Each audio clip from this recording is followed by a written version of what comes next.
Sejam todos muito bem-vindos a esta casa no dia de hoje. Todos os irmãos encarnados e desencarnados que aqui se encontram, que sejam acolhidos pela equipe franciscana desta casa e que, a partir de agora, tentemos, com todas as nossas forças,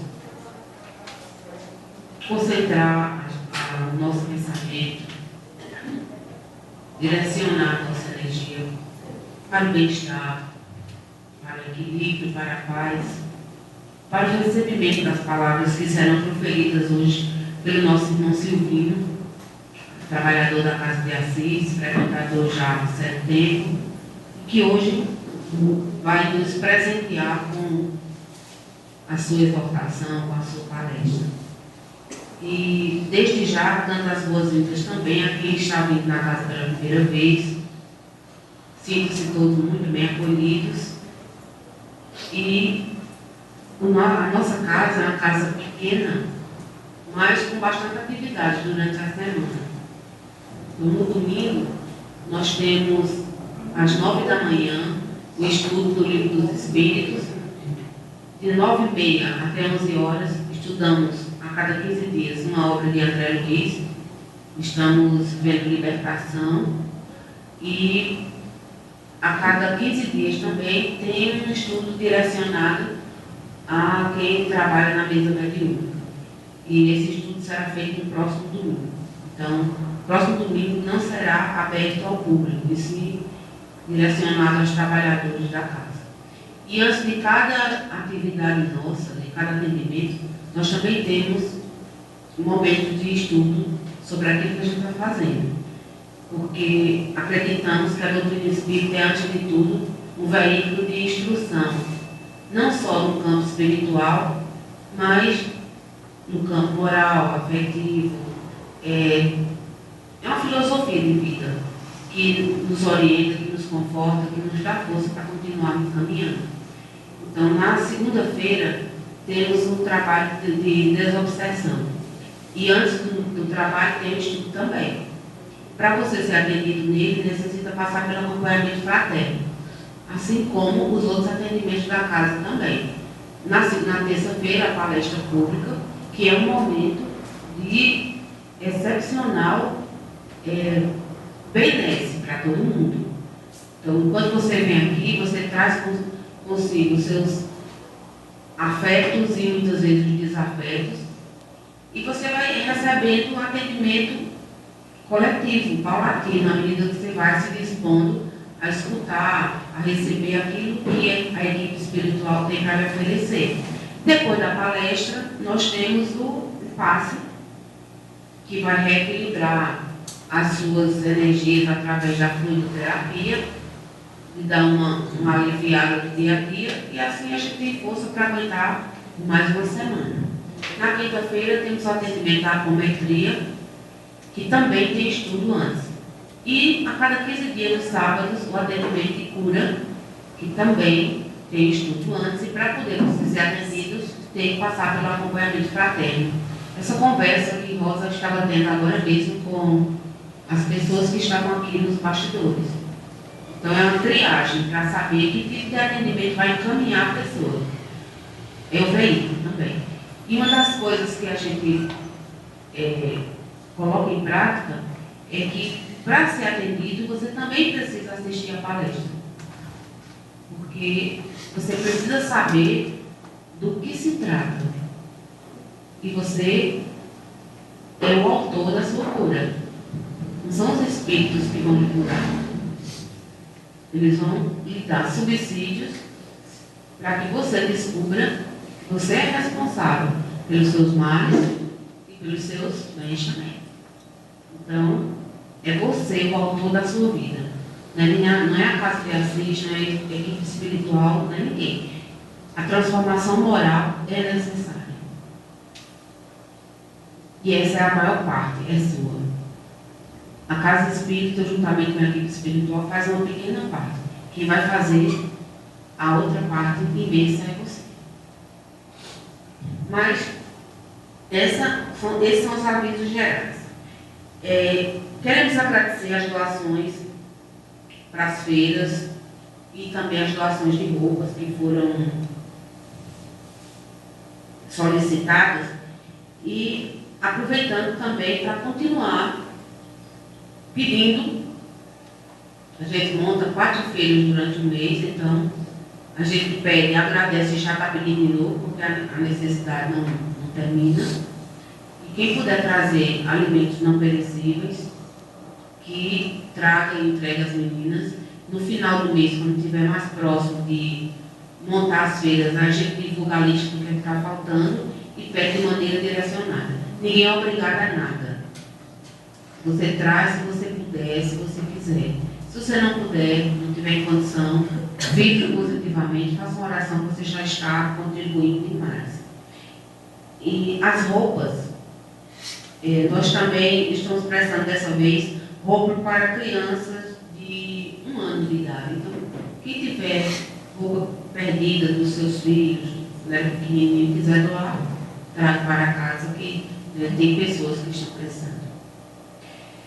Hoje, nós temos a grata satisfação de ter nosso irmão Silvinho como palestrante, eu já tinha dito, mas antes temos a nossa preparação, começando a nossa harmonização, ou seja, entrando no clima, com o exórdio do nosso irmão Henrique. Henrique, Deus lhe abençoe, viu?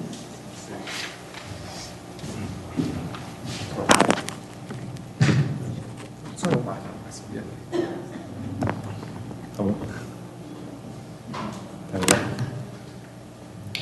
Boa noite a todos. A historinha ela é breve, mas ela é bem interessante. Quando observamos da praia um veleiro a afastar-se da costa, navegando mar adentro, impelido pela brisa matinal, estamos diante de um espetáculo de beleza rara. O barco, impulsionado pela força dos ventos, vai ganhando um mar azul e nos parece cada vez menor. Não demora muito e só podemos contemplar um pequeno ponto na linha remota e indecisa, onde o mar e o céu se encontram. Quem observa o veleiro sumir na linha do horizonte certamente exclama: já se foi, terá sumido, evaporado? Não, certamente, apenas o perdemos de vista. O barco continua do mesmo tamanho e com a mesma capacidade que tinha quando estava próximo de nós. Continua tão capaz quanto antes de levar ao porto de destino as cargas recebidas. O veleiro não evaporou, apenas não podemos mais ver. Mas ele continua o mesmo, e talvez, no exato instante em que alguém diz, já se foi, haverá outras vozes, mais além a afirmar, lá vem o veleiro. Assim é a morte. Quando o veleiro parte, levando a preciosa carga de um amor que nos foi caro, e o vemos subir na linha que separa o visível do invisível, dizemos, já se foi. Terá sumido, evaporado? Não, certamente, apenas o perdemos de vista. O ser que amamos continua o mesmo, sua capacidade mental não se perdeu, suas conquistas seguem intactas, da mesma forma que quando estavam ao nosso lado. Conserva o mesmo afeto que nutria por nós. Nada se perde, a não ser o corpo físico de que não mais necessita no outro lado. E é assim que no mesmo instante em que dizemos, já se foi, no mais além, outro alguém dirá, feliz, já está chegando. Quanto ao destino, levando consigo as aquisições feitas durante a viagem terrena. A vida jamais se interrompe, nem oferece mudanças espetaculares, pois a natureza não dá saltos. Cada um leva sua carga de vícios e virtudes, de afetos e desafetos, até que se resolva por desfazer-se do que julgar desnecessário. A vida é feita de partidas e chegadas, de idas e vindas. Assim, o que para uns parece ser a partida, para outros é a chegada. Um dia partimos do mundo espiritual na direção do mundo físico. No outro, partimos daqui para o mundo espiritual. Num constante ir e vir, como viajores da imortalidade que somos, o mundo espiritual, vou resumir, que eu acho mais interessante a gente falar, é mais didático, eu nunca gosto de ler. Bem, gente, essa palestra quer dizer, essa mensagem ela diz o quê? Que da mesma forma que a gente vê um barco se afastando da gente, a gente pensa que ele está sumindo, para os outros ele está chegando. Então, da mesma forma, é nossa passagem aqui na Terra. A nossa passagem aqui, nós vamos acumular informações, nós vamos acumular amores, afetos e desafetos. E esses afetos e desafetos, eles vão com a gente para o mundo espiritual também. Então, da mesma forma que um dia a gente teve medo de vir para aqui, para passar pelas aprovações que eram necessárias para que a gente evoluísse moralmente, evoluísse espiritualmente, a gente hoje tem medo de voltar para lá. Só que isso quer mostrar a gente o quê? Que a gente tem que trabalhar a nossa conduta, trabalhar o nosso espírito, buscar a Deus, melhorar a cada dia para que a gente tenha a certeza de que quando nós partirmos daqui, nós vamos reencontrar aquelas pessoas que nós tanto amamos, que hoje não estão presentes aqui, mas que com certeza estão ao nosso lado, nos ajudando, trazendo sempre pensamentos positivos. E tudo que a gente faz é de nossa responsabilidade. Então, se nós queremos um dia reencontrar as pessoas que nós amamos e muitas vezes nós nem lembramos do amor que nós sentíamos por elas, nós temos que cultivar o que é bom, nós temos que fazer o que é bom e nós temos que trabalhar a nossa conduta moral. Obrigada. Ótima reflexão. A emoção de ter sido como palestrante foi tão grande que eu esqueci de fazer a prece inicial, tá vendo? Então, Rosa, por favor, vem fazer a prece.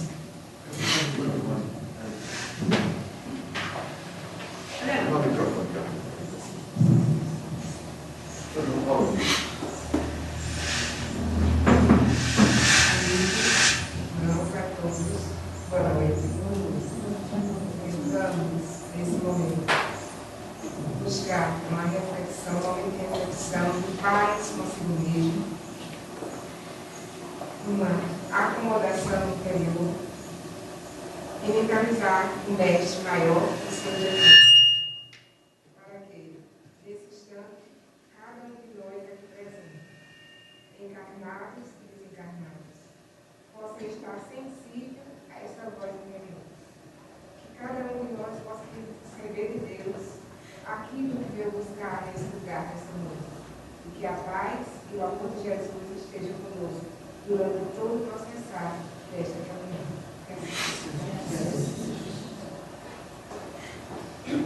Família fraca, muito permitido. Está longe. Dando prosseguimento. Qualidade. Ah, Filho tem. não precisa não, professor. Vai em Gogó? Dando prosseguimento às nossas atividades, Sônia vai fazer a leitura do Evangelho, escolhida por Silvino, capítulo 5, Bem-aventurados os aflitos, e o item é a melancolia.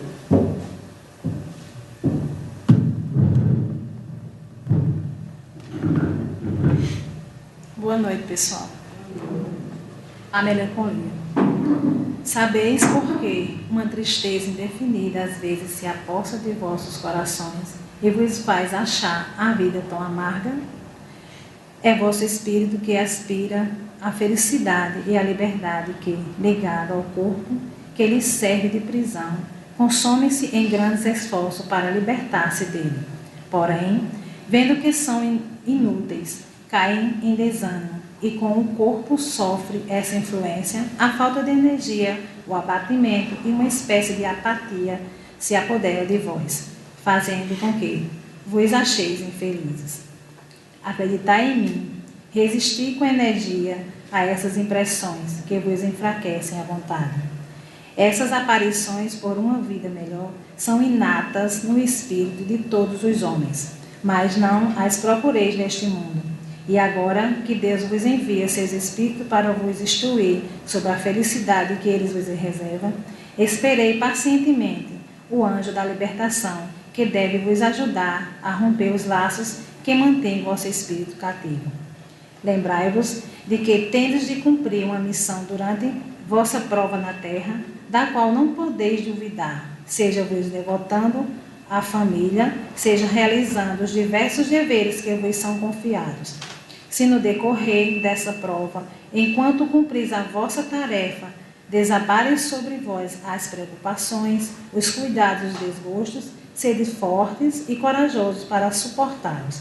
Enfrentai-os sem hesitação eles duram pouco e devem vos conduzir para junto dos amigos por quem chorais, que se rejubilarão com a vossa presença entre eles e vos estenderão os braços para vos conduzir a um lugar onde não existem os desgostos na terra. François de Geneviève, Bordeaux.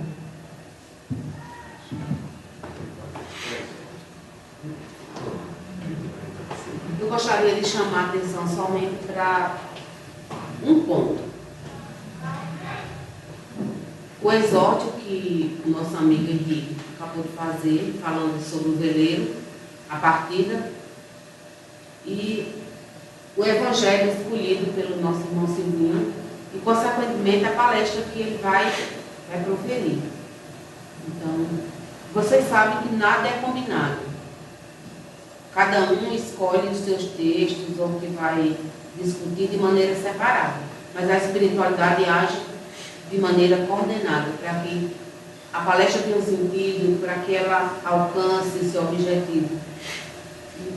Olha o evangelho que Silvino escolheu. Bem-aventurados os aflitos, a melancolia, que pode ser considerada hoje um mal do século. Creio que ele vai falar sobre isso. Então, hoje a gente chama de depressão, mas no passado era melancolia, uma tristeza que você não sabia de onde vinha, né? Não tinha uma causa, uma saudade que você não sabe de quem ou de quê.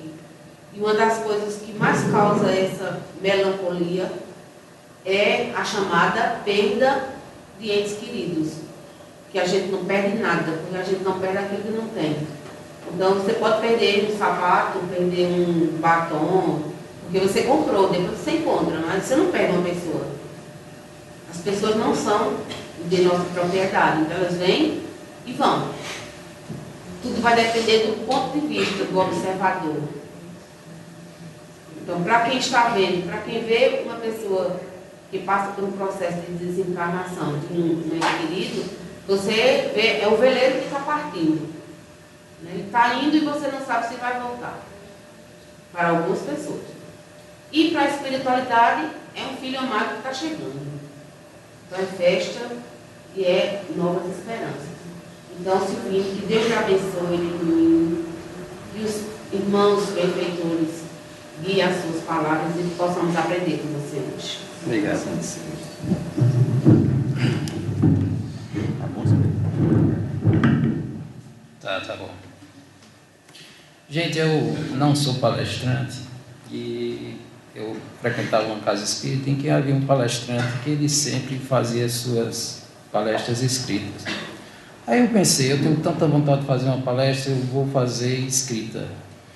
Mas aí, para dar um tom diferente, aí eu resolvi fazer em rima, né? Como ela é cronometrada, então eu não posso perder muito tempo, então vamos a ela, né? Certa noite, numa conversa, ali no corredor da entrada, falei do desejo de fazer uma palestra algo mais esmiuçada sobre sintomas de mediunidade, porque não ouvi em outras oportunidades a matéria de forma tratada, detalhada. Não me julgo mais competente de quem o tema já tratou. É mais uma questão de enfoque na forma que cada um abordou. Minha intenção foi acrescentar, trazendo daqui e de acolá detalhes dos quais não se falou. Como não treinei exórdios e não sou um palestrante, troquei a palavra falada pela escrita para levar a intenção adiante, porque tenho a mente um tanto bloqueada e optei pela forma rimada para a leitura ficar mais estimulante. Eu não quis pôr tema na palestra, apesar de ter sido anunciado como sintomas de mediunidade, porque acrescentei uns casos, situações imprevisíveis, dei opiniões, fiz um apanhado e achei útil trazer tudo aqui para provocar reflexões e até fazer rir, alertando a todos para certos cuidados. Na minha constante busca em melhor me conhecer, porque sempre achei-me estranho e hoje melhor posso entender, mergulhei na luz dessa doutrina que consola e que ensina o que está a acontecer. Ela propôs o desafio disposto a distinguir misticismo e ciência em tudo que possa existir, esclarecer motivos de sofrimento, por que tanta dor em certos momentos e o motivo de estarmos aqui. Não detalharia aqui o que sinto, mas umas coisas preciso dizer. Passei por vários psicólogos e psiquiatras e isso me ajudou na minha forma de ser. Mas sintomas pesados continuaram a me perturbar, medicações só fizeram complicar, ainda hoje estou tentando com elas me entender. Nos primeiros contatos em mesas mediúnicas, uma coisa logo se revelou: a presença de espíritos obsessores, um grupo que sempre me sugou e perturbou, onde cada um com seu motivo, uns menos, outros mais agressivos, de forma que sempre me prejudicou. Diziam que eu era médium, que precisava trabalhar, dedicar-me à caridade, certos lugares evitar, orar e estudar frequentemente, resignar-me de ser paciente, que as coisas iriam melhorar. E aí veio minha ânsia de saber que tipo de mediunidade eu tinha. No livro dos médiuns e no dos espíritos, eu achava que o bastante não continha, a ponto que me assegurasse, por mais que eu procurasse, o que eu buscava em particular não vinha. Sobre sintomas de mediunidade, um tanto ainda me faltava. Procurei nas casas palestras que sobre o tema tratavam, mas as falas dos palestrantes eram para mim frustrantes, pois lacunas ainda deixavam. Algo do tipo: diziam que se não temos visões, nem determinadas sensações, se não vemos a aura dos outros, se não temos certas audições, coisas até que lembram magias, se não fazemos psicografias, não somos médios, sem condições. Se você não vê espírito, se também não os escuta, se não psicografa, nem odores de repente cheira, se não sente como se algo de pelo fino desse uma roçada leve na sua região traseira, seu passe não é daquele que arrasta até piolho, você não é médium. Veja palestra, reze e abra o olho. Vá para um parque contemplar, meditar das suas carreiras. Veremos aqui que muitos sintomas mediúnicos podem ser confundidos facilmente com os de tantas outras coisas que sentimos comumente, como dores, mal-estares, perturbações, sem ouvir vozes, ter visões, quer dizer, não necessariamente. Naquele momento, eu não usava internet. Eu nem sei se já tinha e-mail. Eu até me envergonhava, mas um dia o acesso veio. Aí achei o que eu procurava, informações mais detalhadas que me chegaram de cheio. E assim vou passar para vocês um resumo do que lá estava. Abriu-se um leque mais amplo, que agora completava, como os sinais psíquicos e corporais. Não é por alguém não ser ostensivo que não tem que correr atrás. As luzes vieram de fonte inconteste, da abençoada Salvador, lá da Casa do Caminho, pelo grande médium e orador. Quando veio no ponto, por um texto de Divaldo Franco, bastante esclarecedor. Sem complicação alguma, para que todo mundo enxergue, matéria rica de informações, o que eu queria estava entregue, com uma citação de outros sinais, confirmando que faltava mais. Vejam nas estrofes que se seguem. Inquietações íntimas, mal disfarçadas animosidades, transtorno depressivo, antipatias injustificáveis, mal-estar e dissabores, variados tipos de dores e sensações desagradáveis. Ansiedade, inquietações íntimas, irritações por demais, pessimismo constante, perturbações emocionais, fobias variadas, desconfiança generalizada, sentir presenças imateriais. Não poderia faltar a citação de insônia, noites perturbadas, pesadelos, pavores noturnos, taquicardias injustificadas, sensação de aperto no coração, colapso periférico sem explicação, ansiedade, fobias variadas. Estas últimas 3 estrofes, no texto de Divaldo, foram inspiradas. mas fontes na net é o que não falta. Aqui algumas delas são citadas. O mesmo crédito não posso garantir, lembrando que podem não vir de origem kardecista, digamos, carimbada. Há também coisas que nos contam e que sentimos, que nos centros e pessoalmente são faladas, médiuns nossos conhecidos comentam, mas que não são, digamos, catalogadas. José Otávio, por exemplo, diz ter uma irritação na pele que certas vezes até fere, e ele garante, pela mediunidade, é causada. Aqui eu vou dar uma pausa nos versos para passar informações de outras fontes. Os sintomas coincidentes eu omiti, para não repetir.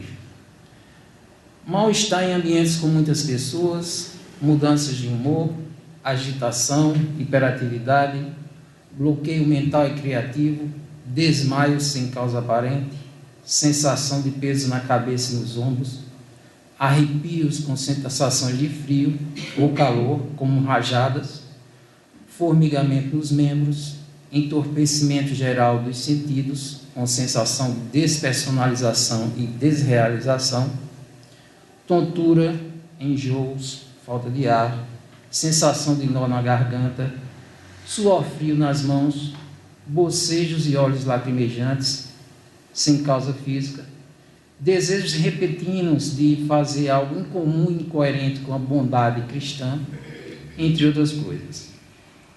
Eu gostaria de lembrar que vários sintomas citados se manifestam em transtornos, como o transtorno de ansiedade generalizada e o transtorno, o TOC, o transtorno obsessivo compulsivo. A intensidade, o número e a frequência desses sintomas dependem de cada um. O que eu quero alertar é que há manifestações mediúnicas mais impactantes, mais evidentes e mais comentadas. E com isso, outros sinais menos ostensivos tendem a ser menos referidos em palestras ou algo do tipo. Como consequência, uma pessoa que desconhece da matéria e de sua condição mediúnica pode deixar de procurar uma casa espírita para assistir uma palestra ou para o atendimento fraterno por achar que os sem sintomas são de outra natureza. Certamente vai buscar ajuda na psiquiatria ou na psicologia, que raramente trabalham em parceria com o tratamento espiritual. Porém, se essa pessoa ela precisa de educação e mediunidade e fica apenas sob cuidados da ciência, o quadro pode complicar, porque ela nunca será verdadeiramente ela mesma. É a minha opinião. Mas voltemos aos versos. Vou contar de uma amiga lá de Puxinanã, mãe de 7 filhos, pessoa equilibrada, que passou a apresentar transtornos, deixando a família muito preocupada.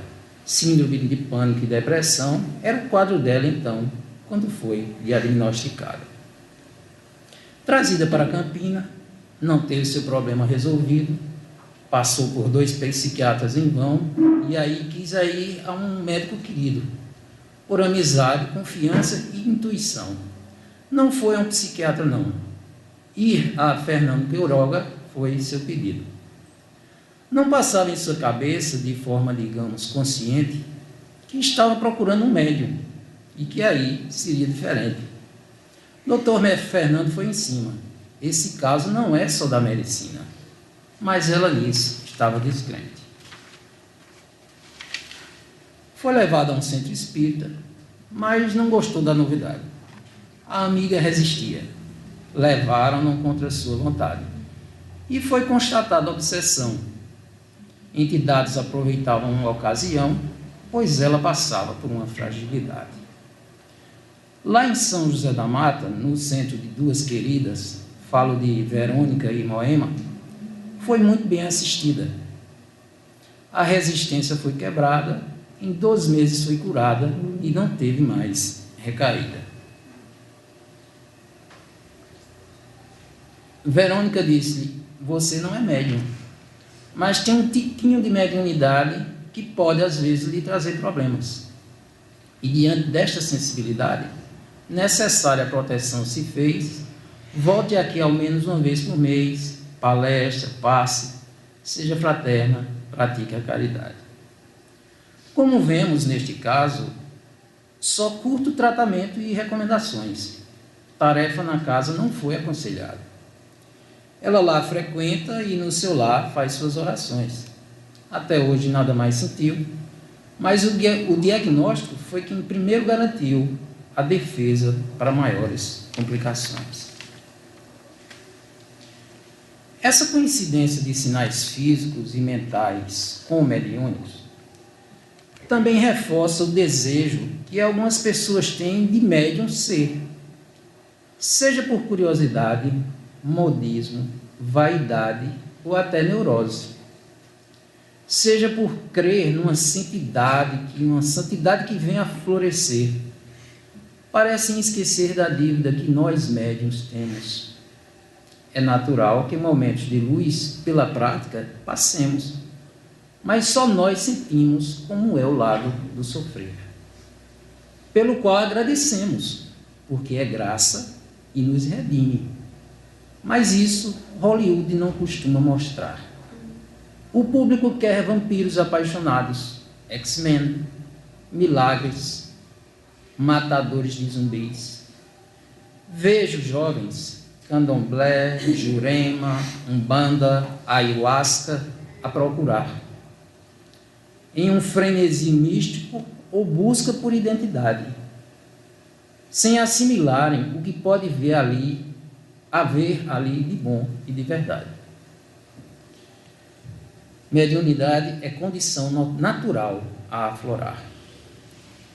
Gostaria de ver essas pessoas ditas místicas passarem por um consultório de psicologia, que lessem Jung e depois Joana de Ângeles, espírito de luz que a psicologia se dedicaria a estudá-la por décadas na espiritualidade.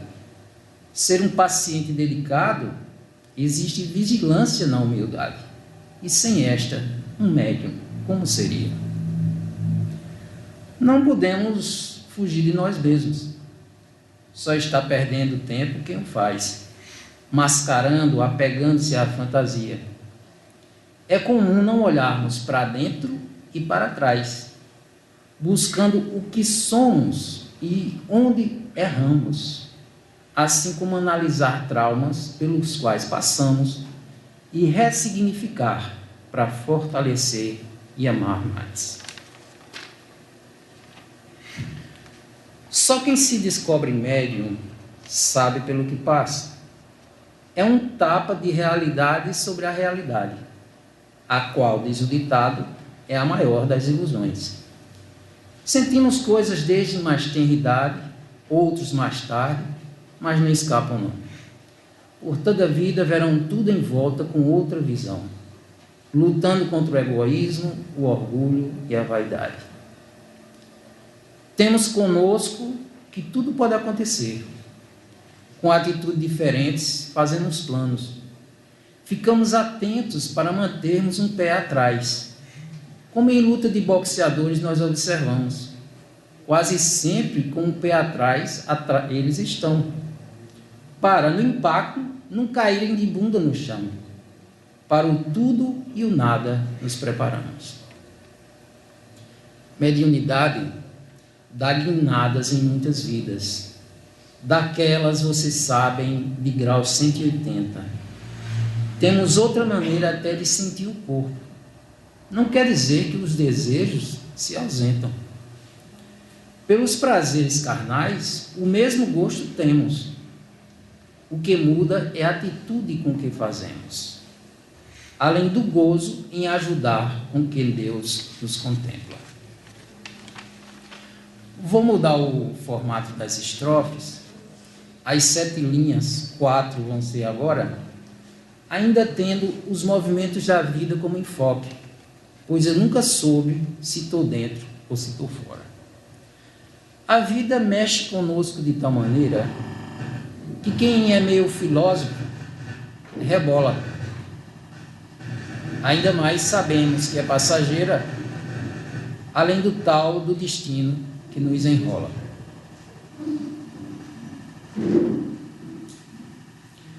Acontece com o médium Fabiano do Egito, que se pergunta sobre a vida, o que ela é.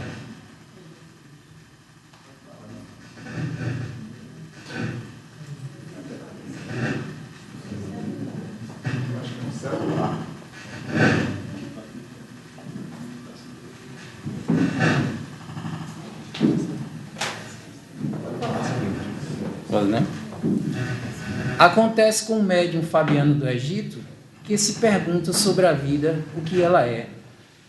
Lá na Casa do Caminho, isto foi dito. Vá confirmar com ele, quem quiser. Um dos grandes espíritas desta cidade, Fabiano do Egito, gente boa de se conviver, em uma de suas palestras, sabidas pela qualidade, comentou algo que eu nunca vou esquecer. Homem culto, embora sem academia, está velhinho, mas em plena lucidez. Apaixonado por religião e filosofia, viu-se a questionar certa vez. A obra dos grandes mestres se remeteu. O que é a vida, afinal? Foi isso que se perguntou. Retomou os pensadores, o que lera, releu, mas nada satisfatório encontrou. A resposta que mais se aproximou, achou noutro manancial. Em fonte outrora mais valorizada, falo da nossa querida Feira Central, com suas histórias típicas da tradição oralizada, no sentido da cultura popular. Hoje não é mais tão rica assim. Até caboclo está dividindo lugar com os cabras do zóio puxadinho. Fabiano, o pai acompanhava, quando para a feira este ia. E desde pequeno, atenção já prestava a tudo que na feira se dizia. Na tradição oral da feira ele encontrou, lá onde teve trabalho, alegrias e atenção, o conceito que até hoje mais o agradou sobre a questão para ele ainda sem solução. Numa banca do qual seu pai era freguês, de um vendedor com quem muito bem se dava, ouviu desse feirante com seu particular português o que para ele a vida representava. O vendedor disse a seu pai, sem mais segredos, algo para refletir e para dar risada. A vida para mim é um grande pau de sebo, tendo na ponta uma nota falsa amarrada. Como é fundamental um diagnóstico, quantas vezes seguimos orientações e fazemos esforços para depois descobrirmos que perdemos tempos e energia em certas situações. E quando isso passa a se repetir, não podemos começar a nos sentir indecifráveis e sem motivações.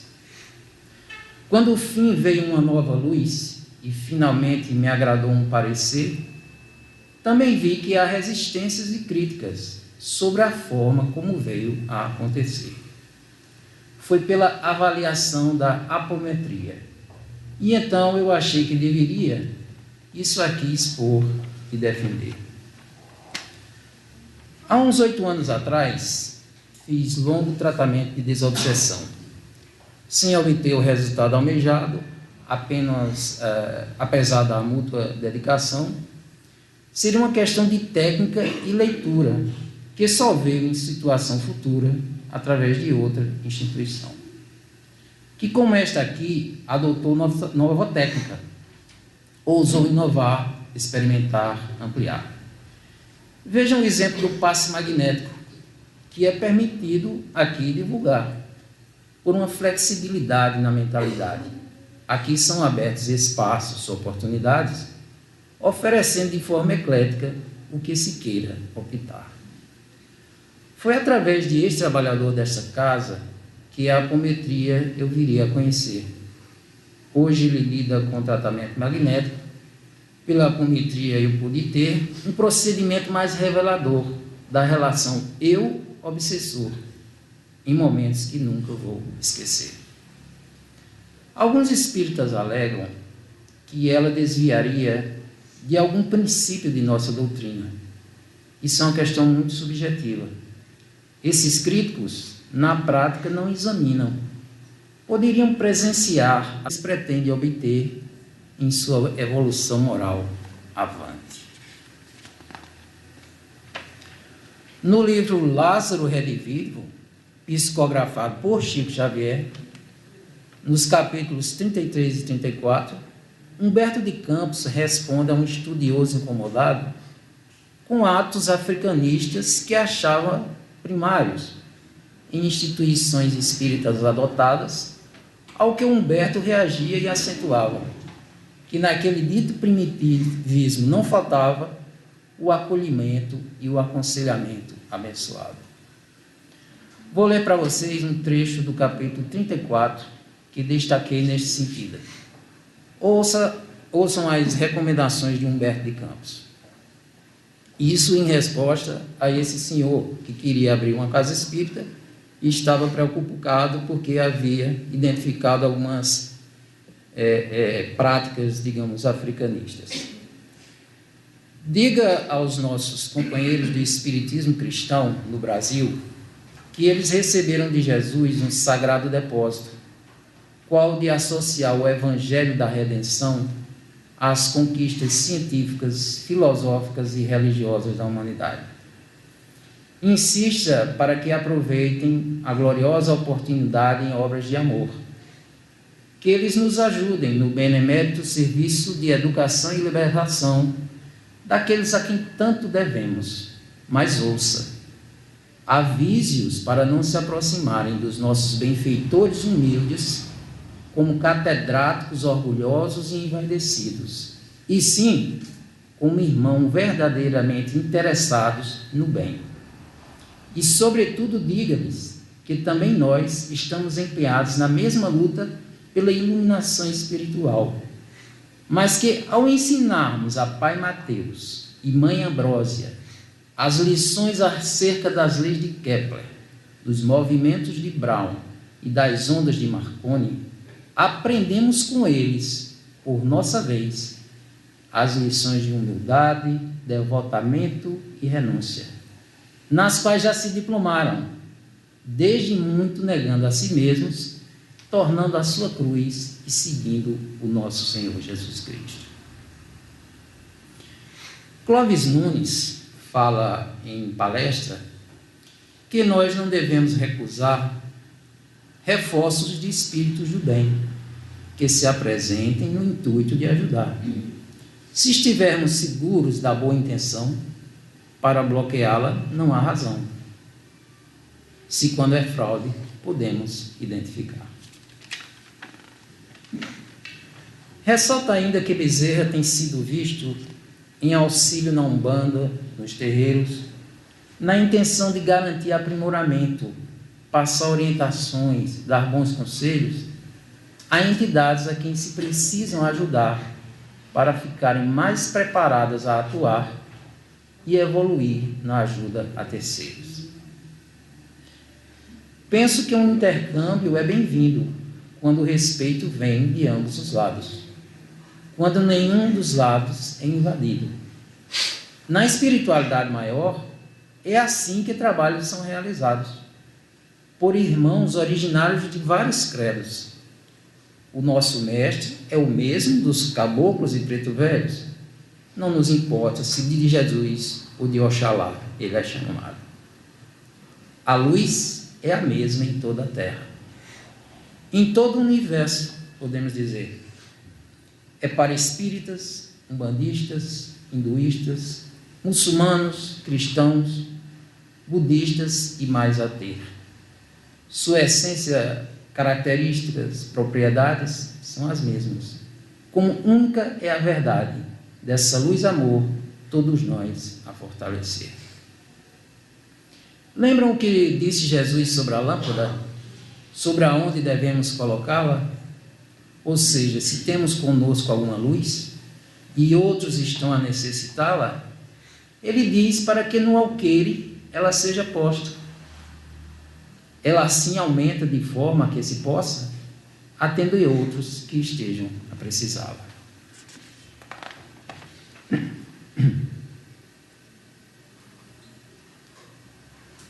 Versejando agora em tom informal, sobre um caso que resolvi contar, uma roubada em que me meti como a moçada costuma falar, quando num terreiro meia boca, vivi uma experiência meio louca há uns 6 meses, há uns 6 anos para lá.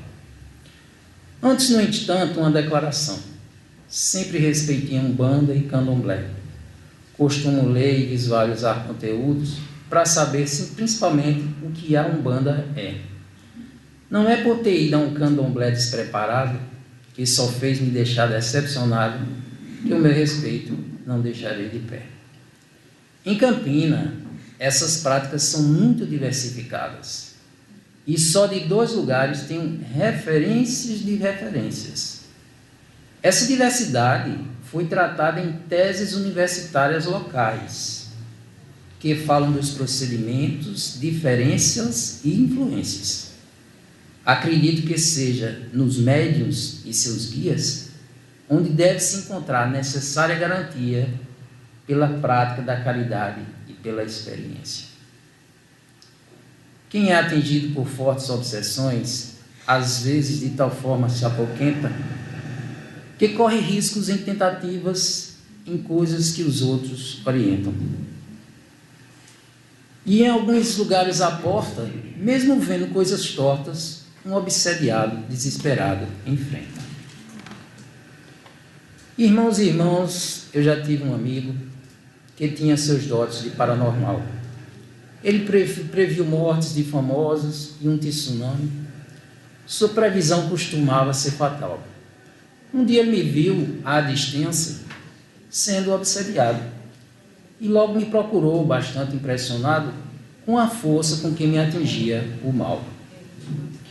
E disse de alguém que poderia me ajudar, um cunhado seu recém-chegado, trabalhador espiritual correto e seguro, que eu ficasse despreocupado. E como no amigo sempre confiei, à casa do cunhado o acompanhei, nutrindo a esperança de ser ajudado. Chegando à residência, logo nos dirigimos para 2 pequenos cômodos no quintal, onde já incorporaram uma entidade que fora em vida do sexo profissional. Bebia, fumava, conversava, cantava, um clima de cabaré a salinha tomava. Ela sentia-se a rainha, o sucesso era tal. Do pessoal da casa era a preferida, mas quando entrei lá já dizia, por hoje é só. E prometeu que voltaria em breve. Novo espírito veio, nem melhor nem pior. Também sedenta, a nova entidade segurou uma garrafa para matar a saudade, pouco falou, tomou sua cana e fumou seu boró. No outro dia, outro bêbado apareceu, repetindo a mesma sofreguidão. Este ingeriu álcool no gargalo. De repente, numa estabanação, derrubou a garrafa atrapalhado, ela se despedaçou ao meu lado, e aí foi grande sua aflição. Para não perder seu líquido precioso, jogou-se de joelhos no chão, colou o rosto no piso rústico, sorvendo e lampendo aquele cimentão. Por ele e pelo cimento, o líquido era absorvido, entre todo o tamanho de cacos de vidro, e eu não devia tocar no médio, não. Um assistente gritava, compadre, não faça isso, fique atento, vai machucar seu cavalo. Até que uma moça correu lá de dentro com a outra aguardente na mão, pôs à vista dele então, e o médium escapou de ingerir vidro no momento. Cavalo, para quem não sabe, é como eles denominam o médium na Umbanda e no Candomblé. Noutra sessão, apareceu uma viúva íntima da casa, que lá conversava com o marido desencarnado. Sempre que na sua família algo a deixava aflita, e ele comparecia quando era solicitado. Porém, nesta vez, ela estranhou a conversa. Na verdade, outras entidades pregavam uma peça. Naquela noite, tudo deu errado. Dia seguinte, de lá me ligaram, pedindo desculpas, dizendo-se chateados, e meu amigo disse, não desista, quero impedir que dê bom resultado. descobrimos que todo o grupo que se apresentou escondia a identidade, só deu impostor. Porém, o espaço está agora vigiado. O ar pesado só diminuiria quando o novo trabalho foi iniciado. No antecedente foram mortas galinhas e com frutas e verduras este segundo foi realizado. O clima mudou, ficou mais tranquilo, ainda bem que não houve grilo, pois eu ficava cada dia mais cansado. Àquela altura, as conversas tiveram pouco proveito.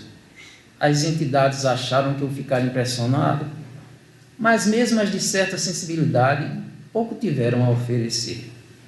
Foi, na verdade, uma sucessão de errantes viciados, quase numa mesma conversa fiada, enquanto eu aguardava uma fala iluminada, cada vez mais enfadado e abusado. Lugares assim podem ser danosos, mas meu amigo dizia ser garantido. E só meses depois me revelaram ser ele um esquizofrênico sofrido.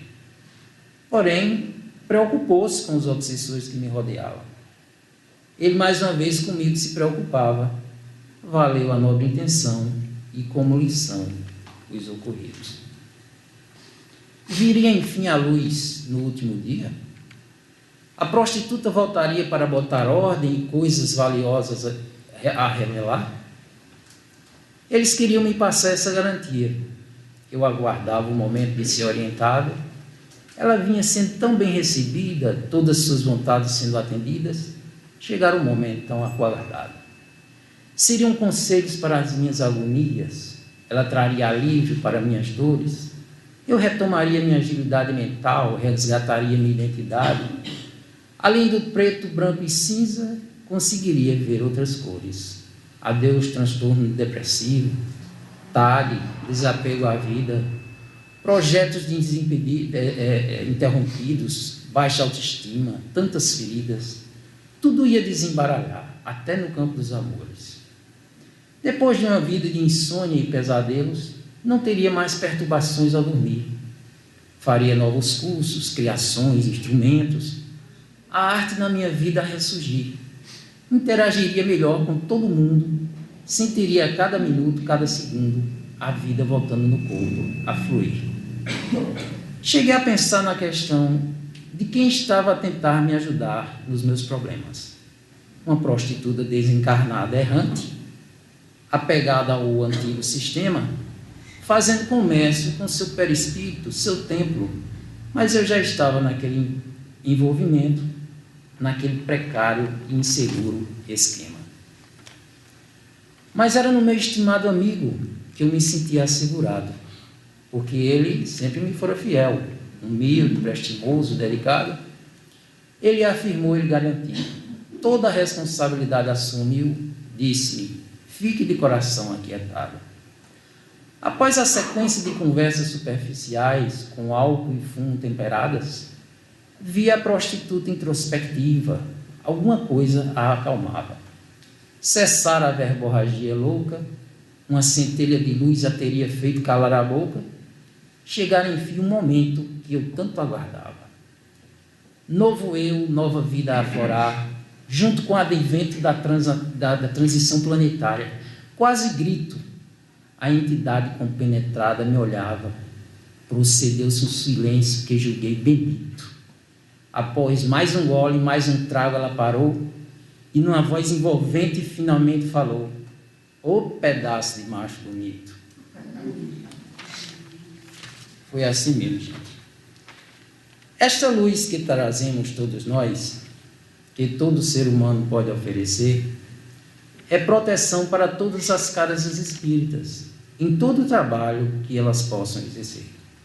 Há um reforço dessa luz nos atos de caridade, juntos a ela o estudo, a vigilância, a seriedade e a segurança contra o invasor podemos ter. Claro que existe a ajuda dos irmãos mais iluminados, permitindo-nos atuar em outras vibrações.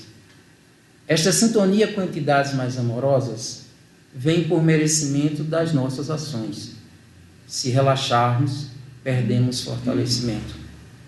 Com elevação moral em nossos procedimentos, mantemos sólidas estas aproximações. Minha mestra, eu lhe peço, por favor, que me corrija onde eu fiz errado.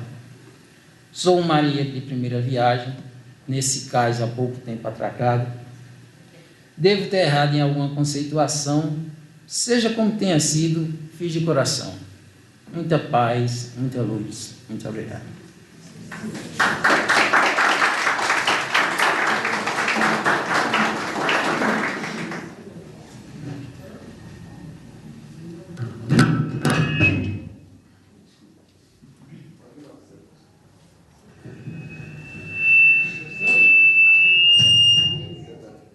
Está muito próximo.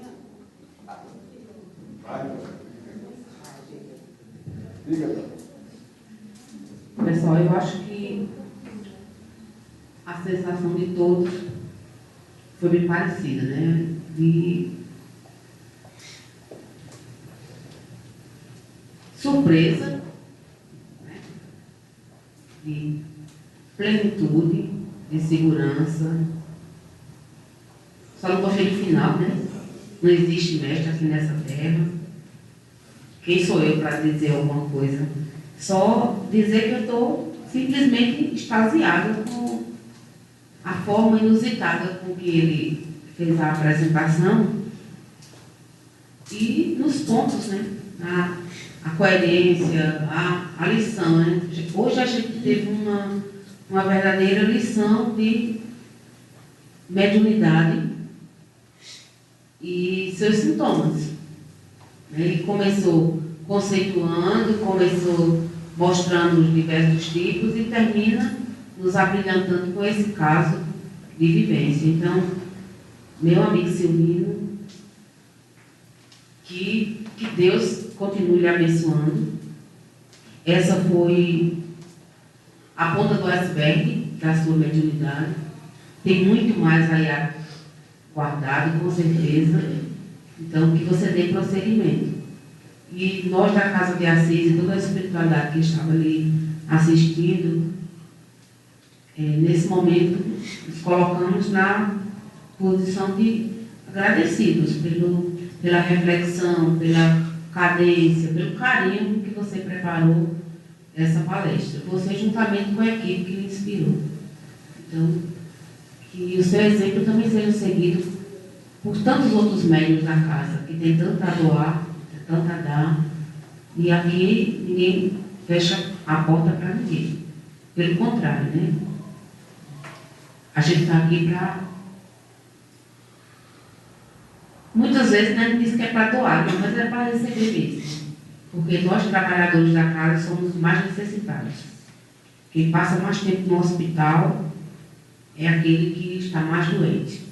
Então, nós somos devedores em muito. Por isso, nos colocamos a serviço da mediunidade. Então, convido a todos nesse momento a mais uma vez mergulhar nessa psicosfera de paz, de luz, de amor, nos colocando na posição de agradecidos a vós, amado Mestre, Pai de misericórdia e bondade, e a toda a equipe que tão carinhosamente comanda os trabalhos dessa casa e de todas as outras casas espíritas e não espíritas, onde qualquer pessoa elevar o seu pensamento. Pedimos a esta equipe benemérita que derrame sobre nós fluidos de paz, de luz, de refazimento, e sobre essas águas os fluidos salutares que transformarão esse